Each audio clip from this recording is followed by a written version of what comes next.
राष्ट्रवादीच्या बालेकिल्ला असलेल्या सातारा जिल्ह्यातच घडलंय बिघडलंय अशी स्थिती निर्माण झाली। राष्ट्रवादीची सत्ता असलेल्या जिल्हा परिषद विषय समिती सभापतींच्या राजीनामा नाट्यामुळे इतिहासात प्रथमच जिल्हा परिषदेचं बजेट अर्थसभापतींऐवजी अध्यक्षांना मांडावं लागलं। जिल्हा परिषदेची निवडणूक एक वर्षभरावर आलेली असताना राष्ट्रवादीची सत्ता असलेल्या सातारा जिल्हा परिषदेत पदाधिकाऱ्यांना संधी देण्याकरता पक्षानं 4 विषय समितीच्या सभापतींचे राजीनामे काही दिवसांपूर्वी घेतले।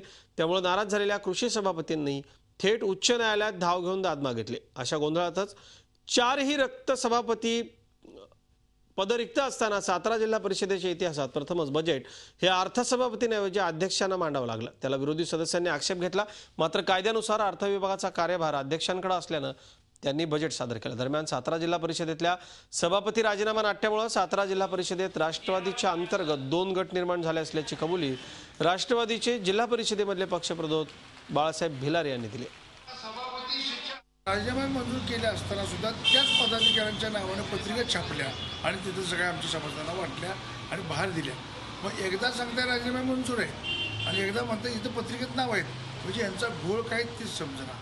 नंतर आत्ताच्या मीटिंगला शिक्षण सभापती हजर नाही। मी सभागृहात विषय आत्ता मांडला की बाबा शिक्षण सभापती हजर नाही आहे तर तुम्ही बजेट कसं करताय? तर नाही म्हणले आम्ही जिल्हा परिषद अध्यक्ष असला तरी चालतो। मग त्यावेळेला सीओ नव्हते, शिक्षण समितीचे अर्थसभापती होते आणि मग तुम्ही त्यावेळी बजेट का सादर केलं नाही?